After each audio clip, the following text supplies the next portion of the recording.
What is up, YouTube? Welcome back to my crypto journey. My name is Rodney, and a brand new video just dropped from Clear Value Tax that talks about the new Bitcoin and cryptocurrency bill, and it covers the tax-free transactions. Now, of course, you know, if you watch my channel, we always watch Clear Value Tax content on my morning show because it's very good. It gets to the point, and we get especially excited when he puts out content about cryptocurrency because it's all factual and all the research is done really well. So do me a favor, go ahead and check out the entire video. I'll put the link to the entire video in the description down below. Give him a subscription, like the video, all that good stuff. But without further ado, let's jump into the video because right now the US government is really trying to get a hold on cryptocurrency and really trying to figure out how to handle it, right? We see that with the SEC, and now we're seeing it with, you know, that the executive order Joe Biden put out a little while ago. And it's just for cryptocurrency exchanges and different entities to really understand how to tax cryptocurrency and how to label it, right? So without further ado, let's jump into the video and see what's going down. I'm going to clarify for you the new cryptocurrency bill in the Senate. And just so you know, I'm a CPA, a certified public accountant, and owner of multiple tax practices. So this is financial advice, right? The reason why I'm mentioning that is because this bill will modify the tax code for Bitcoin, altcoins, Oh, okay. Now this bill, it involves tax-free crypto transactions. It's called the Virtual Currency Tax Fairness Act. I'm making this video to help people because there seems to be a lot of confusion. So I'm going to be answering these 5 very important questions regarding the bill. The first one is the tax-free threshold $200 or is it $50? Number 2, can you do multiple transactions of $50 or $200 and have it all be tax-free? 3, does this mean 0 taxes on your crypto gains? 4, do you still need to report the transactions on your tax return? And number 5, when does this go into effect? So here's the situation. Well, this has been kind of a big deal because if you think about it, you think about like places like Chipotle or different other companies offering, you know, payment with cryptocurrency. In my head, I'm like, well, do we get taxed on those transactions? So if they make, you know, transactions that are, you know, $200 or $50 non-taxable, that'll be a good thing for being able to purchase things with cryptocurrency, because like purchasing something with cryptocurrency and getting taxed on it is absolutely insane, in my opinion. Let's continue. Situation, and this is something that's contributing to the confusion. There are 2 versions of the bill. There's one in the House of Representatives, and there's another one in the Senate. The House version, they want to implement a $200 tax-free threshold. Okay. The Senate, they want to make it $50. So the House and Well, you want $200. I think $50 is a little too low. $200 is a sweet spot because when you're using the Ethereum blockchain, sometimes, you know, especially during like a bull market, those gas fees can be $200 and at least $50. Right now, they're pretty cheap, but during an insane run, you pay pretty much $50 to do the actual swap. So it's insane. Senate, they're going to have to hash out their differences. They're going to have to come to an agreement on that number, whether that's going to be for 50 or 200 or somewhere in between. After they agree on that number, there's going to be one bill, and then votes will be taken in the House and in the Senate. If it passes in both, then it's going to go to President Biden for him to sign off. This is a good bill. So a big question is this bill going to pass? The bill is expected to pass because it has bipartisan support. Nice, so that means the Republicans and the Democrats, they are both supporting the bill. You know, that's a good thing, especially right now in today's climate. It's like, I mean, that's all the time in mainstream media. It's like no one ever addresses the issues. They always blame it on the other party so they can get elected. And right now, you know, a lot of elections coming up. So a lot of people are putting, you know, other things and other problems about our economy and what's going on in the world. They're pawning it off on the other party. But right now, it's good that they agree on this cryptocurrency thing. And honestly, cryptocurrency has become a trendy thing to kind of run on, right? People like that. It's like a new age kind of thing. Like a lot of these people that are trying to get into different offices are really running on being an ambassador for crypto. So it's good that this has bipartisan support. So it'll probably pass. In the House of Representatives, the bill, it was brought forth by the Republicans and the Democrats. It was also co-sponsored by the Republicans and Democrats. No, it's going to pass. In the Senate, the bill was brought forward by Democratic Senator Sinema and Republican Senator Toomey. So Toomey, he's on the Senate Banking Committee. So we're talking about high-profile politicians. Oh, that's a big deal. That's a big deal. There are slight differences in the House and the Senate version, but we're going to be taking a look at the Senate version. So here it is. This is the Virtual Currency Tax Fairness Act. The purpose of this bill is to change the tax rules so that small amounts of profits on your cryptos are tax-free. So this is called de minimis amounts. The bill says that you will not include in your income gains from virtual currency. The tax-free exemption will be applicable to each transaction of $50 or less. The bill, it doesn't explicitly say each transaction, but it is implied. There's also going to be an automatic built-in adjustments for inflation. The adjustment, it will be calculated based on a measure of cost of living, and it will be rounded to the nearest $10. So for example, let's just say that the new exemption amounts, next year it should be $53. In that case, it's going to get rounded down back to 50. But let's just say 2 years out, the new inflation adjusted amount should be $56. In that At this rate, it might be $60, right? that case, it's going to get rounded up to 60, the new exemption amounts. Okay. Now, what I'm about to say, this point, I want to make it crystal clear to you because this is the core of the bill. This tax-free exemption, it's going to be applicable when you use your cryptos to buy something.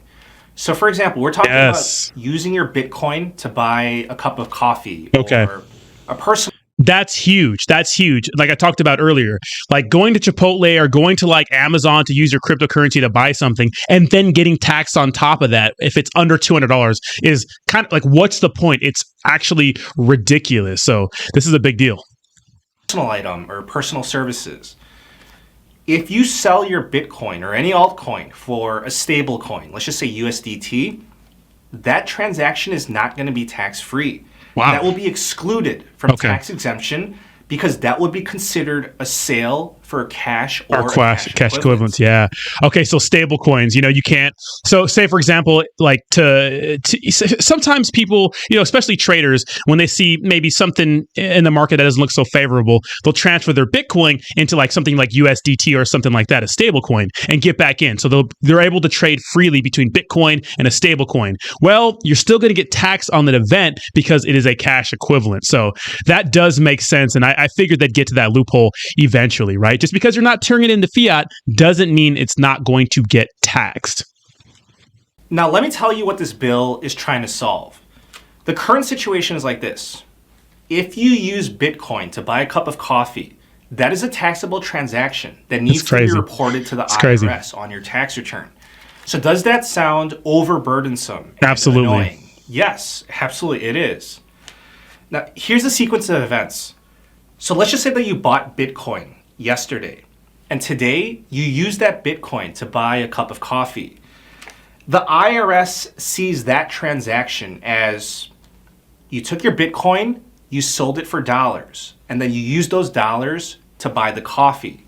So you just see it as Bitcoin to coffee. Yeah. But the IRS, they see it as Bitcoin to dollars to coffee. Now, in this process, going from Bitcoin to dollars, that needs to be reported on your tax return. Wow. And to complicate the situation, you know this, the price of Bitcoin, of course, it's going to change from yesterday to today. So not only do you have to report that transaction, you have to report how much money, how much gain or loss that you made on that transaction. That's kind of crazy, right? That's actually kind of crazy, like the work you have to go through. But this is just the growing stages of cryptocurrency. And I think the promising thing about crypto is that when more regulation comes, it becomes safer, right? And then we're going to get more money into cryptocurrency. And it's going to be less of a thing that's traded like a tech stock and more of like an actual good long-term investment, because right now it's kind of labeled as a risky asset, and it's super, super volatile, as we all know. So. And when you're dealing with such a small transaction, it's most likely going to be a few pennies, or it could be a fraction of a penny. So all that needs to be reported. And again, that becomes very overburdensome. Yeah. I know that there's software to track all of this, but honestly, a lot of people, they don't use this. Shout out to CoinTracker. This is a hassle for everyone, including the IRS, because this is just more data for the IRS to sift through, especially in the case of an audit. You know what's crazy about all this, and shout out to CoinTracker. I actually used CoinTracker last time I did my taxes.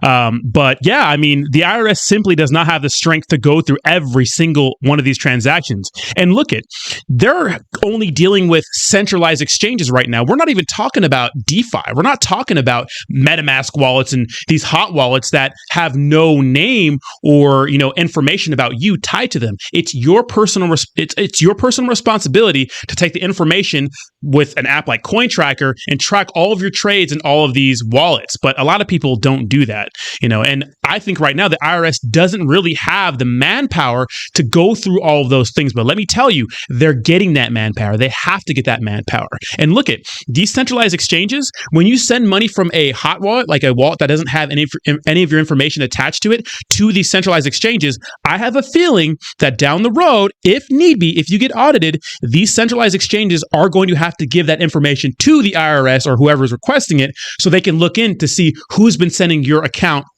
money. So say, for example, I take $1,000 of Ethereum from my Coinbase account and send it to a wallet that has nothing attached to it. So I make a trade with that $1,000 of Ethereum to some shitcoin and make $50,000. Now I take that $50,000 and send it back to my Coinbase account. Well, technically in my Coinbase account, I didn't really gain any money in the app, right? There was no realized gains in the actual Coinbase app. I just received $50,000 from some random wallet and put it in my Coinbase account. Now, technically, when you go to do your taxes, it doesn't really look like you gained anything. There's no capital gains there because the gains happened in the hot wallet.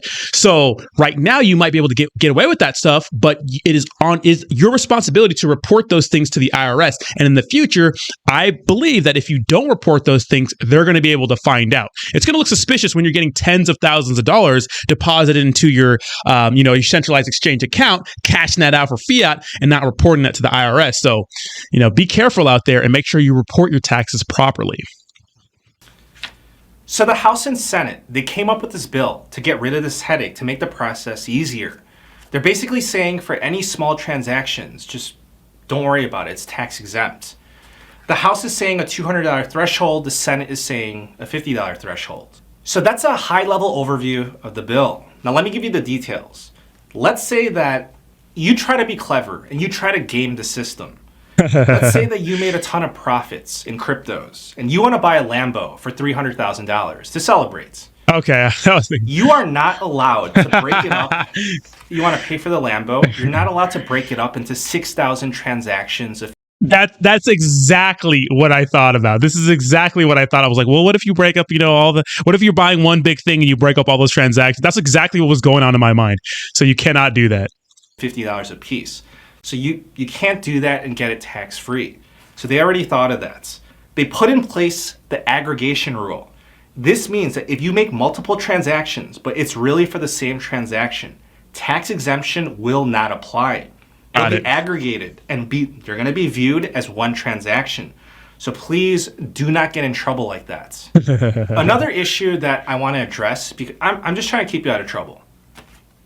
If you want to make the argument that you sold your Bitcoin for a stable coin, let's just say USDT, and that should be tax-free because that is not considered, what's equivalent, from your perspective, a cash equivalent. So what is? So you could do whatever you want, but that argument, it's not going to hold up in an IRS audit. So honestly, if you take that position, what is your argument going to be? If you're going to say that you swapped your Bitcoin for an altcoin, and if you're going to make the argument that that's a like-kind exchange, the IRS, they already made it clear that they took the position that like-kind exchanges, they are not applicable to cryptos. In terms of the actual reporting of these $50 or $200 transactions, it's still unclear whether you're going to have to report these transactions on your tax return or not. Reporting and being subject to tax, those are different things. So let me explain.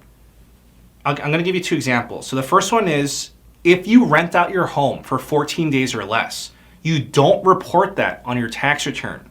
So you keep that rental income tax-free and you don't report anything to the IRS. So the IRS, they don't know about it. The IRS, they don't even want to know about it. So you can take a look at the instructions on Schedule E on page 6. The second example, which is a contrasting example, is Section 1202 Small Business Stock.